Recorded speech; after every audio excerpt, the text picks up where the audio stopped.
എന്നോട് ചിലർ പറയാറുണ്ട്, ഞങ്ങൾക്ക് മന്ത്രങ്ങൾ ഉച്ചരിക്കുവാൻ സമയം കിട്ടുന്നില്ല, ഏറ്റവും ഈസിയും എന്നാൽ ഏറ്റവും കുറച്ച് സമയവും എടുത്ത് പറയാൻ പറ്റുന്ന മന്ത്രങ്ങൾ എന്തെങ്കിലും ഉണ്ടോ എന്ന്. ഉണ്ട്. ഏറ്റവും ശക്തിശാലിയും ഏറ്റവും ഫലപ്രദായകവുമായ ഒരു കൊച്ചു മന്ത്രമുണ്ട്. അതാണ് ഓം. ബ്രഹ്മത്തിൻ്റെ ശബ്ദരൂപമായ Om. Krishna Krishna Hare Krishna. Lord Krishna the miracle മേക്കറിൻ്റെ ശ്യാമസുന്ദര കൃഷ്ണനിലേക്കുള്ള പ്രയാണത്തിലേക്ക് എല്ലാവർക്കും സ്വാഗതം. ഓം അഥവാ പ്രണവം വിശ്വസ്പന്ദനത്തിൻ്റെ നാദമാണ്. ഓം എന്നാൽ ബ്രഹ്മം തന്നെയാണ്. ഭഗവത്ഗീതയിൽ ഭഗവാൻ കൃഷ്ണൻ പറയുന്നു, വേദമന്ത്രങ്ങളിൽ വെച്ച് ഞാൻ പ്രണവമാകുന്നു എന്ന്. ഓം എന്നത് ഒരു പ്രാകൃതിക ധ്വനിയാണ്. ഓം ഒരു വാക്കല്ല. വാക്കു പറയുവാൻ നാക്കിൻ്റെ സഹായം വേണം. എന്നാൽ ഓം ഉച്ചരിക്കുവാൻ നാക്കിൻ്റെ ആവശ്യമില്ല. എന്തിനെങ്കിലും തട്ടിയല്ല ഈ ഓം നാദമുണ്ടാവുന്നത്. അതിനാൽ സംസാരിക്കുവാൻ കഴിയാത്തവർക്ക് പോലും ഓം ഉച്ചരിക്കുവാൻ സാധിക്കും. ഓം ആദിനാദമാണ്. ആ, ഉ, മ എന്ന 3 അക്ഷരങ്ങൾ ചേർന്നാണ് ഓം ധ്വനി ഉണ്ടാവുന്നത്. ആയും ഊയും ചേർന്ന് ഓ ആയി, ഓയും മയും ചേർന്ന് ഓം ആകുന്നു. അപ്പോൾ ശരിക്കും ആ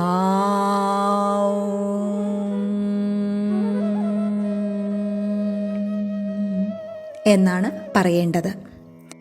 ഓമിൻ്റെ മൂല്യം വളരെ ഗുപ്തമാണ്. ഭാരതത്തിലെ ഋഷീശ്വരന്മാരൊക്കെ അവരുടെ തപസ്സിൻ്റെ ഏകാഗ്രതയിൽ ശ്രവിച്ചത് ഓം നാദമാണ്. ഓം മന്ത്രത്തെ ഉപാസിച്ചാൽ, അതായത് അത് ജപിക്കേണ്ടതുപോലെ ജപിച്ചാൽ, ബ്രഹ്മാണ്ടത്തിൻ്റെ രഹസ്യം തുറക്കുവാനുള്ള താക്കോൽ നിങ്ങൾക്ക് ലഭിക്കുന്നു. ഈ താക്കോൽ കിട്ടിയാൽ ഈ പ്രപഞ്ചത്തിലെ രഹസ്യങ്ങളൊക്കെ നിങ്ങൾക്കറിയുവാൻ സാധിക്കും. അങ്ങനെയെങ്കിൽ ലോകത്തിലെ ഏറ്റവും വലിയ ധനികൻ നിങ്ങൾക്കാകാം. എങ്ങനെ? ഓം ജപിച്ച് ജപിച്ച് നിങ്ങളുടെ കർമ്മങ്ങളൊക്കെ കത്തിത്തീരുവാൻ തുടങ്ങും. പിന്നെ ഓം അങ്ങനെ ജപിച്ച് ജപിച്ച് ജപിച്ച് ഉള്ളിൻ്റെ ഉള്ളിൽ നിന്ന് തന്നെ എന്താണ് ആത്മാവ്, എന്താണ് ബ്രഹ്മം, എന്താണ് മോക്ഷം, ഞാൻ ആരാണ്, എന്തിനിവിടെ വന്നു, ഞാനും പ്രപഞ്ചവുമായിട്ടുള്ള ബന്ധം എന്താണ്, എൻ്റെ ചുറ്റിനുമുള്ളത് ശരിക്കും എന്താണ് എന്നതെല്ലാം ഗ്രഹിക്കുവാൻ സാധിക്കും. ഇതൊന്നും അറിഞ്ഞില്ലെങ്കിൽ ഒരാളുടെ കയ്യിൽ ധാരാളം ധനമുണ്ടായിട്ടും ഒരു കാര്യമില്ല. ധാരാളം ധനമുണ്ടായിട്ടും ഒരു ഭിക്ഷക്കാരനെ പോലെ ജീവിക്കുന്ന അവസ്ഥയാണ് ആ ആളുടേത്. വേദങ്ങളിലും വേദാന്തങ്ങളിലും നിന്നെല്ലാം ഓമിൻ്റെ രഹസ്യം പ്രാപ്തമാണ്. ഈ മന്ത്രത്തിൻ്റെ ആവശ്യകതയെക്കുറിച്ച് മുണ്ടകോപനിഷത്തിൽ പറയുന്നത് എന്താണെന്നോ? ഈ ഓംകാരം ധനുസാണ്. ശരമെന്നത് ആത്മാവും, ലക്ഷ്യമോ ബ്രഹ്മവും. അതായത് ഓം എന്ന ധനുസാലെ ആത്മാവാകുന്ന ശരത്തെ ബ്രഹ്മത്തിലേക്ക് തൊടുക്കുക. മനുഷ്യജീവിതത്തിലെ ആത്യന്തിക ലക്ഷ്യം എന്ന് പറയുന്നത് ഈശ്വര സാക്ഷാത്കാരമാണ്. ആ ജന്മസാഫല്യം കൈവരിക്കുവാൻ ഓമിനേക്കാളും ശ്രേഷ്ഠമായൊരു മന്ത്രമില്ല. ഓംകാരം ജാഗ്രത്, സ്വപ്നം, സുഷുപ്തി എന്നിവയെ പ്രതിനിധാനം ചെയ്യുന്നു. ഈ 3 അവസ്ഥ കഴിഞ്ഞാൽ തുരീയം എന്ന ഒരവസ്ഥയാണ്. വളരെ ശൂന്യമായ ഈ അവസ്ഥയിൽ ജീവൻ, ജഗത്, ബ്രഹ്മം എന്നീ വ്യത്യാസമുണ്ടാവുകയില്ല. അനാഹതനാദമായ ഓംനാദം നമ്മുടെ ഉള്ളിൽ തന്നെ കേൾക്കാം. ശരിക്കും അനാഹതനാദം ഒരനുഭൂതിയാണ്. ആത്മാവ് പറയുന്നു, അഹം ബ്രഹ്മാസ്മി ശിവോഹം. ഞാൻ തന്നെ എന്നെ ജഗത്തായി വിസ്തരിച്ചിരിക്കുന്നു. ഞാൻ തന്നെ സിംഹവും ആ സിംഹം പിടിക്കുന്ന മാനും ഞാൻ തന്നെ. അച്ഛൻ, അമ്മ, സഹോദരങ്ങൾ എല്ലാം ഞാൻ തന്നെ. ഇവിടെ ഞാൻ മാത്രമേയുള്ളൂ. ഞാനല്ലാതെ ഒന്നുമില്ല. പറയുന്നവനും കേൾക്കുന്നവനും ഞാൻ തന്നെ. സർപ്പമായി കടിക്കുന്നവനും അതിൽ നിന്നും പേടിച്ചോടുന്നവനും ഞാൻ തന്നെ. ഓംകാര രഹസ്യം അറിഞ്ഞവർക്ക് സ്വർണം, രത്നം, വെള്ളി, ധനം, സ്വത്ത് എന്നിവയ്ക്കെല്ലാം ഒരു വിലയുമില്ല. അവയും കല്ലും ഒരുപോലെ. കാരണം ആത്മാവ് ഉള്ളിലിരുന്നു പറയുന്നു, ഇതെല്ലാം എൻ്റെ സ്ഥൂലരൂപമാണ്. ബ്രഹ്മാണ്ടങ്ങൾ, ഭൂമി, ഗ്രഹങ്ങൾ, നക്ഷത്രമണ്ഡലങ്ങൾ ഇതെല്ലാം എൻ്റേതാണ്. അപ്പോൾ ഓമിനെ ശരിക്കും ഗ്രഹിച്ചവൻ ലോകത്തിലെ ഏറ്റവും സമ്പന്നൻ. കാരണം എത്രയെത്ര ബ്രഹ്മാണ്ടങ്ങളുണ്ട്. ഇതെല്ലാം എൻ്റെയെങ്കിൽ ഒരുവൻ എന്തിന് ഈ വില കുറഞ്ഞ രത്നങ്ങളുടെയും സ്വർണത്തിൻ്റെയും പുറകിൽ പോകണം? ആത്മാവ് മന്ത്രിക്കുന്നു, ഈ 3 നമ്പർ ചാവിയായ ഓമിനെ അത്രയും ഗഹനമായി പഠിച്ചാൽ നീ എന്നെ പ്രാപിക്കും. അല്ല, നീ നിന്നെ തന്നെ അറിയുന്നു. കാരണം നീയല്ലാതെ ഈ പ്രപഞ്ചത്തിൽ വേറെ ആരുമില്ല. ഓം അവിനാശിയാണ്, അവ്യയമാണ്, ശരണരഹിതമാണ്, ഈശ്വരൻ്റെ പര്യായമാണ്. ഓമിലെ 3 ധ്വനികളാലാണ് സമസ്ത പ്രപഞ്ചത്തിലെയും ഭാഷകളുണ്ടായിരിക്കുന്നത്. ശാന്തജലത്തിൽ ശബ്ദങ്ങളുടെ തരംഗങ്ങളേറ്റാൽ വൃത്താകൃതി ഉണ്ടാവുന്നതായാണ് കാണപ്പെടുന്നത്.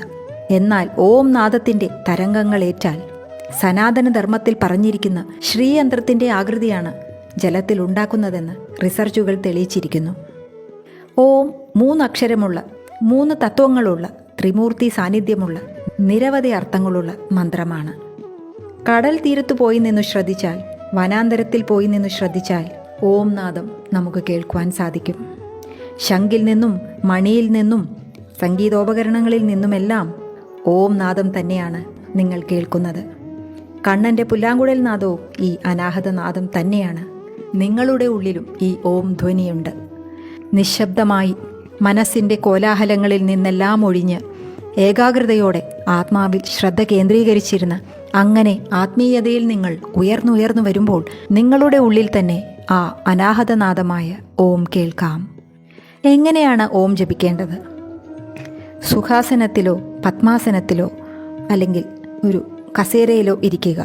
നട്ടെല്ല് നേരെയാക്കി ഇരിക്കുക. എന്നിട്ട്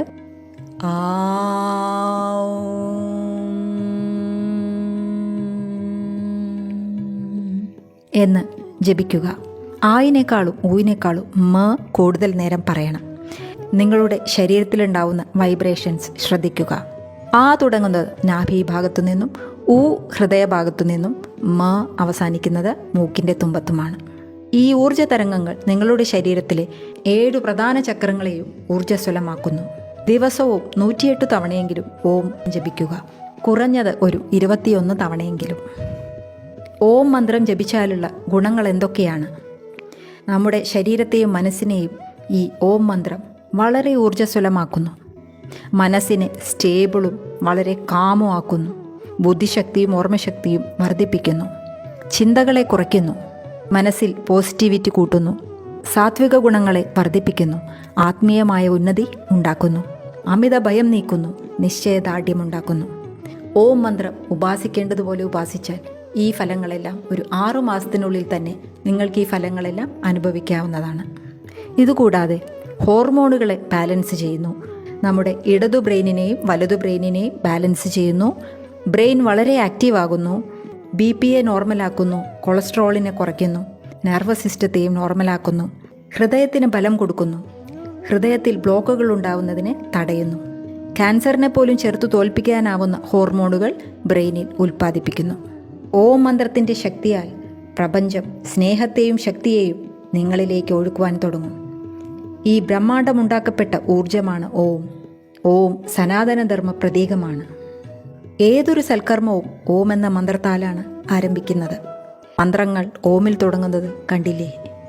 ഏതൊരാഗ്രഹത്തെ സാധിപ്പിച്ചു തരുന്നതും മോക്ഷദായകവുമാണ് ഈ ഓം മന്ത്രം.